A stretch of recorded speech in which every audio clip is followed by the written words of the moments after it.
Está con nosotros, vamos a presentarlo porque vino especialmente a compartir esta noche Germán Lodola, que es doctor en Ciencias Políticas, profesor e investigador de la Universidad de Torcuato Di Itela. Bienvenido. Buenas noches, ¿Cómo te va? gracias, muy bien. ¿Cómo le va? Muy bien, no, ¿cómo te va? ¿Cómo te va? ¿Cuál es la primera mirada de un análisis político de Argentina en relación a la región? Bueno, yo diría que la visita del presidente se inscribe en una necesidad que tiene el gobierno de construir una agenda, de una alianza político-regional y además diría una agenda comercial, ¿no? Si Argentina tiene una historia fuerte con México, una historia que se remonta a los años 70, los años oscuros, digamos, donde muchos argentinos terminaron viviendo en México, pero no es una relación simbiótica muy fuerte, ¿no? Pensemos, Argentina, México, Brasil son las tres economías más importantes de América Latina, y sin embargo Argentina no tiene una relación comercial muy profunda con México como la que tiene con Brasil, y en términos políticos es necesario construir una alianza de gobiernos, si ustedes me permiten la expresión, más de naturaleza progresista, ¿no? Una naturaleza conservadora. Bueno, con el triunfo, digamos, del correísmo en Ecuador, el triunfo, la recuperación del poder en manos del MAS en Bolivia y AMLO en México, uno podría decir también que hay un eje político a explorar, ¿no? El presidente fue invitado personalmente por el presidente mexicano, después de una visita que hizo Alberto Fernández como presidente electo. O sea, no es menor decir que es la segunda visita de Alberto Fernández a México en muy poco tiempo. Y yo diría, hay como dos caras, ¿no?, de la misma moneda. Yo mencionaba recién la necesidad de establecer un eje de una alianza político-regional, no dejar a Argentina, digamos, sola en el contexto de los países de la región. Y luego una cosa que ya tuvo resultados, que es esta idea de impulsar una vinculación comercial. Argentina tiene con México un déficit de balanza comercial fuerte. El año pasado fue de 500 millones de dólares. ¿No? Entonces hay un objetivo de equilibrar esa balanza comercial y ya hay algunos resultados. México abrió el mercado de carnes argentino. Algo que ya lo tenía Uruguay, ¿no? Siempre miramos a Uruguay, decimos que Uruguay es el país en la región a mirar. Bueno, Uruguay tenía el mercado de carnes abierta, Argentina no. Y ese es un reclamo que tiene Argentina desde hace varios años, desde hace casi 10 años. Bueno, esto ya el gobierno mexicano anunció que el mercado de carne está liberado para las exportaciones argentinas. Un logro que ha sido también subrayado por algunos funcionarios del gobierno anterior, concretamente por la secretaria de Comercio del gobierno anterior. Y en segundo lugar, aparentemente el gobierno logra, ¿no?, instalar también en México el mercado de las silobolsas. O sea, Argentina exportar silobolsas. Exactamente. Es decir, las dos, más o menos la estructura de exportaciones de Argentina a México está compuesta de la siguiente manera. El 70% de las exportaciones a Argentina son productos industriales manufacturados y alrededor del 20% son productos agropecuarios manufacturados. Entonces, la verdad que la agenda comercial es una agenda muy pro campo, si se me permite decirlo, ¿no? Por un lado, carnes y por otro lado, silobolsas. Un mercado que en Argentina es fuerte, pero lo tiene muy restringido en términos de exportaciones. ¿Y con qué países debiera reforzar las relaciones? Bueno, yo creo que esto va a ser un impulso para armar un eje con los países que tienen gobiernos populares en la región, o de raíz popular en la región. Y creo que el gobierno argentino tiene que explotar eso, ¿no? Tiene que acercarse más. Países que tienen sus particularidades, ¿no? Digamos, los gobiernos de raíz popular a la Argentina no es igual que el gobierno de raíz popular en Ecuador.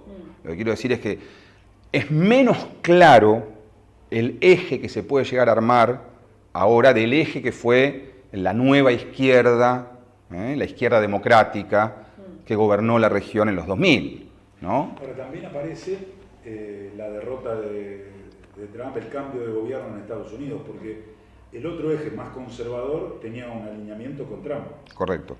El triunfo de Biden fortalece la idea de Argentina-México y ese eje más, entre comillas, progresista al sur del Río Bravo, ¿no? Yo diría que la derrota de Trump, sumada a la derrota de la derecha en algunos países europeos, o la retracción electoral de la derecha en algunos países europeos y en la región, debilita naturalmente ese eje conservador, que si nosotros hablamos esto hace 4 o 5 años atrás, hubiéramos dicho iba a ser más estable, más profundo, más dominante de lo que fue. Yo creo que parte del problema que estamos viendo con una derecha muy, si se me permite la palabra, reaccionaria, ¿no?, de palabra y de hechos, tiene que ver con eso, tiene que ver con el hecho de que no es dominante. La derecha fue dominante en un momento en la región, que fue en los 90. Y bueno, no era una derecha radicalizada en términos sociales, en términos de discurso social. Y bajo ese análisis, ¿cómo se analiza Chile? Chile es un país particular, ¿no? Porque Chile es un país que se mueve poco del centro en términos de gobiernos. Se mueve poco del centro, ¿no? Por supuesto que hay diferencia entre lo que es la derecha y la concertación, pero siempre dentro de una noción de institucionalidad y de continuidad. Yo lo veo muy parecido al caso colombiano, ¿no? Saquemos de lado el tema guerrilla en Colombia y violencia política, pero son dos países que se mueven dentro, en Chile con más cambios de izquierda a derecha, en Colombia con menos cambios, pero son dos países que siempre se rigen dentro, digamos así, de un canal de institucionalidad, aparente institucionalidad democrática y ordenamiento macroeconómico, ¿no? Yo creo que Chile es un país con el que Argentina tiene que trabajar más, tiene que fortalecer esas relaciones, pero no es un país que es central para esta alianza regional estratégica argentina, ¿no? ¿Qué pasa con Brasil? ¿Qué pasa con Brasil? Bueno, es una Porque pregunta... yo nunca sé si una de cal y una de arena cuál es la buena y cuál es la mala, pero se sacan la primera foto y a la semana Bolsonaro lo mata el gobierno, ¿no? Sí, es difícil seguirlo a Bolsonaro, ¿no? Mi impresión es que Bolsonaro se preocupa más por la política doméstica que por la política exterior. Esa es la primera observación que haría.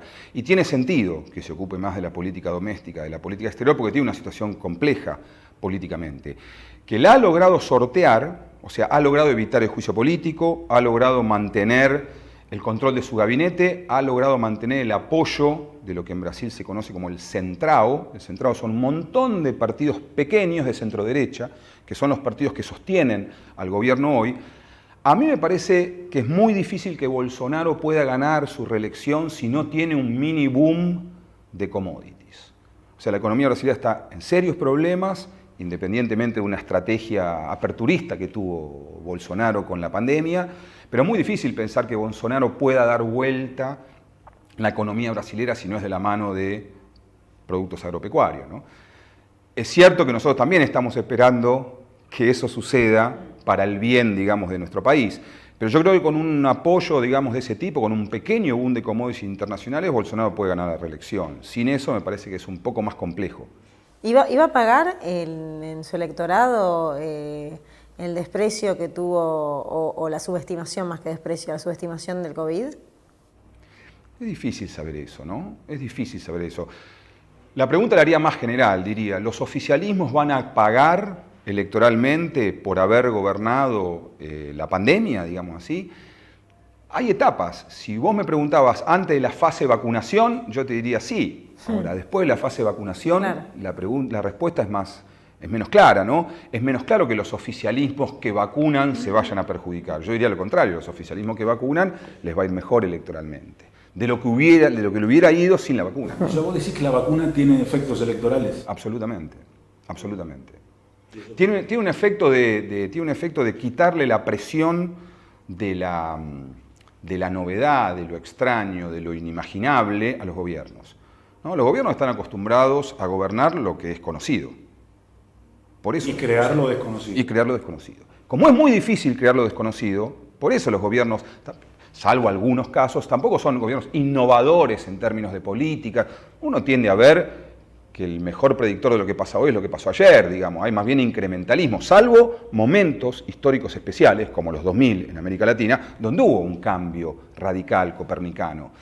Pero los gobiernos tienden a hacerlo conocido, ¿no? Entonces yo intuyo que el bolsonarismo va por ese lado, ¿no? Que el bolsonarismo va a tener, digamos, en la medida en que se vacune, un fruto electoral como lo van a tener otros gobiernos. Es sacar a la población de una situación de incertidumbre, donde está en juego la vida, no están en juego los bienes nada más, ¿no? Entonces yo estimo que un buen plan de vacunación tiene que redundar electoralmente en favor de los oficialismos. ¿Y cuál es el análisis que haces en relación a las relaciones de la Argentina con Europa, con Estados Unidos, con el exterior, o sacando más lo regional? Con Estados Unidos hay que ver, ¿no? Hay que ver. Para Estados Unidos Argentina no es un país central. No es un país central en el contexto internacional, no lo es. Es más importante para Estados Unidos México, por la proximidad, por los vínculos comerciales, por las migraciones, por la producción de la maquila, por lo que fuera. Es más importante Brasil, por su poder regional y su capacidad de influencia sobre la región y el mercado. Yo diría Argentina viene después de también Venezuela, que tiene un interés mayor a Estados Unidos por una cuestión de naturaleza estrictamente política. Entonces yo diría, Argentina está en un segundo plano, pero no ahora, siempre estuvo en un segundo plano de los intereses norteamericanos en la región. ¿Qué quiero decir con esto? Yo creo que hay cambios, va a haber cambios en la relación entre, si Estados Unidos estuviera gobernado por Trump que si estuviera gobernado por Biden, pero esos cambios son los que impulsa Estados Unidos, digamos, ¿no? O sea, las blancas la tiene Estados Unidos. Yo creo que va a ser una política de proximidad. Diferente fue la política de Trump, que fue una política muy, digamos, permeada por 2 o 3 interlocuciones que tenía Trump en el contexto de la región. Me parece que Biden va a ser más amplio. Y con Europa es una incógnita, ¿no? Es una incógnita, yo diría más una incógnita de bloques regionales. Es una incógnita cómo Europa ve al Mercosur. Es una incógnita cómo Europa ve a la posibilidad de establecer comercio con la región. De hecho, ese famoso convenio con la Unión Europea que tanto festejaron Macri y algunos de sus funcionarios, estamos esperando que suceda algo y nada sucede, ¿no? Entonces yo no esperaría tantos cambios en esos frentes, esperaría más cambios en las relaciones en la región. ¿Cómo se estudia hoy política en la universidad? ¿Cómo se estudia política en la universidad? Bueno, se estudia... ¿Quién elige, cómo se eligen los temas? Porque es interesante también, depende de quién cuente, hay diferentes maneras de abordar. Hay 2 formas de ver la disciplina, ¿no? Hay una forma que tiene que ver con la acción política. Y hay otra cosa que es la disciplina ciencia política, ¿no? No todo especialista en la ciencia política le interesa necesariamente la política. ¿Es posible eso? No, es posible porque existe, digamos. Pero es una decisión casi psicopatológica. La ciencia política es una profesión muy técnica. Es una profesión muy técnica. Entonces digo, si acá nos podemos hablar de cómo se estudia el Congreso, y vamos a hablar de modelos estadísticos, bayesianos, eso es técnico. Entonces, eso se puede hacer muy bien sin tener tanto interés por la disputa de poder. Yo lo que creo es que, y esto siempre le decimos a nuestros alumnos, es que lo interesante es conjugar las 2 cosas. El interés por la política, ¿por qué es vital para estudiar política? Porque es el interés en el bienestar de las personas. Claro, ¿no? sí. Y en última instancia lo relevante es eso, tener interés en que las decisiones afectan el bienestar de tus compatriotas, digamos. Fue un placer, gracias por venir. No, mío, un placer. Tenemos que Muchas seguir gracias. analizando la política supuesto, nacional e internacional. por supuesto. Para nosotros es muy importante y que haya formado parte desde el conocimiento también. Muchas gracias por la invitación.